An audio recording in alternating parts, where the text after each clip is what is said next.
Gné, j'ai des opinions différentes des autres, gné, je suis un rebelle, espèce de bouffon.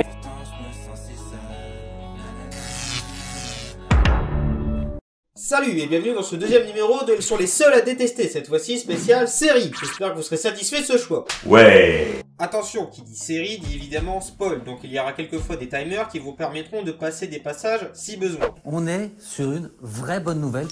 Ah oui, avant que la vidéo commence, si vous avez des films, des séries, ou même des animés ou des jeux vidéo à me proposer, n'hésitez pas à le faire en commentaire pour ce format, car ici c'est comme le roi Merlin. Le roi Merlin et vos envies prennent vie. D'accord. Ok, bon, il est peut-être temps que la vidéo commence, c'est parti. Game of Thrones. On commence avec du sale, du très lourd. Du lourd, du lourd. Avec Game of Thrones, série qui est devenue mondialement connue, notamment qui n'a jamais entendu ceci. Winter is coming. Mais vous allez voir que certains n'ont pas trop accroché à cette lutte acharnée pour le trône de fer. Premier commentaire. Des décors en papier mâché, des costumes ridicules, des femmes objets, des dialogues débiles, une torsion de l'histoire. Cra, sûrement en quart, car au Moyen-Âge, les femmes avaient autant de pouvoir que les hommes. Les femmes avaient autant de pouvoir que les hommes. Réécrit l'histoire avec X-Nick. Le mur de Berlin a été construit à l'origine pour séparer les clans de Bouba et de Caris. Octogone.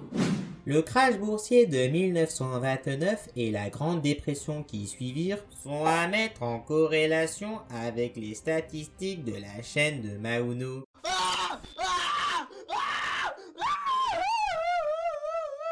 Le premier homme à avoir foulé le sol lunaire fut Cyril Hanouna. Ses premiers mots restés mondialement connus furent Commentaire suivant. Nul acteur, nul scénario, nul mise en scène, nul dialogue, nulle musique, nul etc. Conclusion, nul. Dans cette vidéo, tu vas apprendre à résoudre une équation. Nul. Mais c'est évident, ce commentaire n'a pas été écrit par Luc. Il a été écrit par... Eni Mohamed, fils du vent et de la pluie. Nul acteur, scénario, nulle mise en scène, dialogue, etc. Conclusion. Prochain commentaire. Les Feux de l'amour, version Moyen-Âge, avec une grosse pincée de film X. Pourquoi pas? On va commencer avec la mort, car dans GOT, cette dernière est omniprésente, avec à peu près 1 à 5 personnages importants qui meurent par épisode.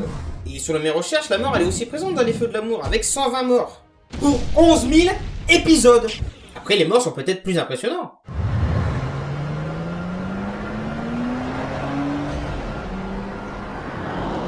C'est raté. Et tant qu'on est dans les différences, attention, révélation, mais dans les Feux de l'amour, il n'y a pas de bataille géante comme dans Game of Thrones, il n'y a pas de superbe FX digne des plus grands films hollywoodiens, et surtout, il n'y a pas le même budget. Mais après une rapide réflexion, je me suis dit, on peut quand même trouver un point commun entre ces deux séries, sur les rebondissements. En effet, dans toutes ces séries, un peu Plus belle la vie, les Feux de l'amour, il y a des rebondissements, certes, pas beaucoup, mais il y en a. Et dans Game of Thrones, il y en a énormément. Il suffit d'aller sur YouTube, vous tapez réaction Game of Thrones et vous voyez des gens choqués par les rebondissements dans Game of Thrones.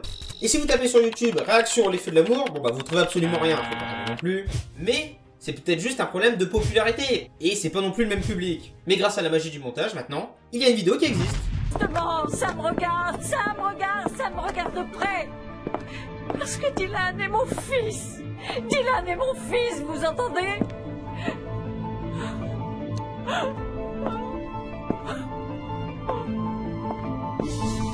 Dernier commentaire.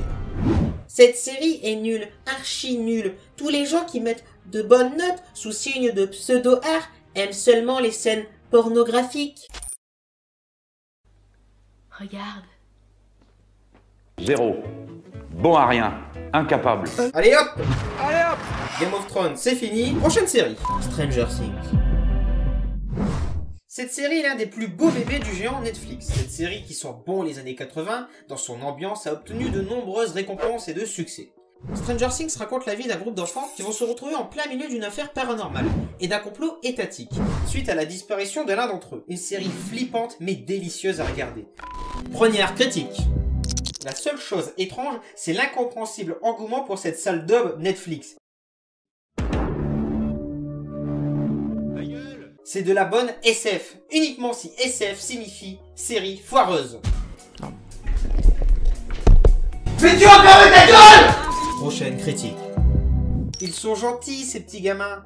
La série est très gentille également. L'histoire est douce et édulcorée. Un monde parfait. Ce rêve bleu.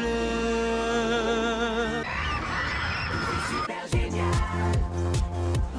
Tout est cool quand tu joues dans la vraie vie. Tout est super génial. C'est un rêve magique. Dernière critique. Des longueurs interminables, des effets spéciaux pathétiques. Je comprends pas, tu parles bien de ce genre d'effets spéciaux? Oh, mais Jamie, mets tes anciennes lunettes. Ah, j'ai compris, il s'est sûrement trompé de série. Et il voulait mettre sa critique pour The Walking Dead. Non. Car en effet, dans cette série, certains effets sont dégueulasses, ont sûrement été réalisés par un stagiaire de 3ème, qui pour les faire a tapé sur YouTube, tuto incrustation fond vert et est tombé sur la vidéo de Tim qui avait 7 ans. Bonjour, bienvenue pour un nouveau tutoriel. Aujourd'hui, je vais vous apprendre à faire un fond vert. Après, ça arrive à tout le monde ce genre d'erreur, même aux meilleurs. Aujourd'hui, on se retrouve pour une vidéo où je vais ouvrir tous mes cadeaux de Noël. On s'en bat les couilles, on s'en bat les couilles, on s'en bat les couilles. Breaking Bad. Breaking Bad est une série qui commence un petit peu à dater, mais qui a marqué pas mal de monde, par sa superbe qualité, tant en termes d'histoire que de réalisation. Breaking Bad raconte l'histoire d'un prof de chimie qui a une vie somme toute classique, mais un jour on lui annonce qu'il a un cancer incurable. Il décide donc, pour mettre sa famille à l'abri et se faire un petit peu de blé avant sa mort, de se lancer dans le business de la drogue. Là encore, c'est super résumé, mais je vous l'assure, c'est considéré comme une des meilleures séries de ces 10 dernières années. Première critique.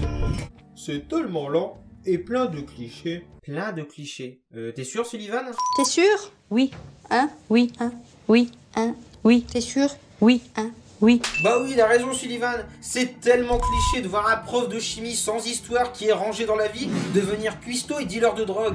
C'est vrai que ça aurait été tellement plus créatif et imaginatif et surprenant si ça aurait été un petit jeune déscolarisé de cité. C'est une blague. Et puis je sais pas, Sullivan il a vraiment raison, il nous met nos vérités en face, regardez, c'est tellement cliché de voir ce mec baron de la drogue. Ça aurait été tellement mieux de voir quelque chose qu'on n'a jamais vu, quelque chose d'inédit. Je sais pas moi, comme un bon gros Mexicain avec une belle moustache.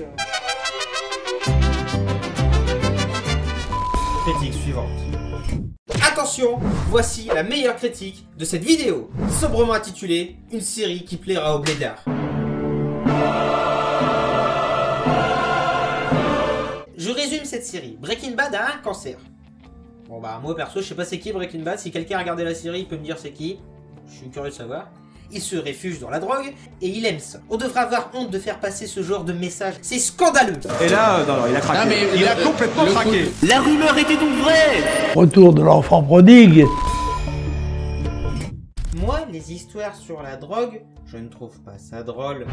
Atso, tu sais lire? C'est écrit quoi là? Comédie? Non, non et non. Drame. D-R-A-M-E. Drame. Donc effectivement, c'est pas toujours drôle. Putain, c'est complètement stupide comme critique. Tant que t'y es, si tu veux passer pour un abruti sur le site d'Allociné, t'avais qu'à aller sur le film de la liste de Schindler et écrire « Moi, les histoires sur les génocides, je trouve pas ça drôle. » Mais c'est débile, c'est débile, c'est débile. Comme Atso, vous voulez vraiment quelque chose de drôle? Malcolm. Ah, Malcolm, série qui a bercé toute une génération. Cette série humoristique suit la vie de Malcolm, petit génie, et de sa famille complètement déjantée.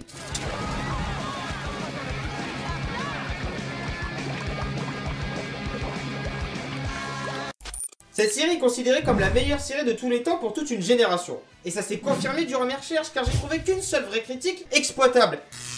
Franchement, ça va un moment, mais à force, c'est gonflant. Je ne préciserai pas qui m'a dit un jour, quand je lui ai répondu que cette série était débile, que c'est justement ça qui est bien. Ben, désolé, moi quand quelque chose est débile, je peux vraiment pas.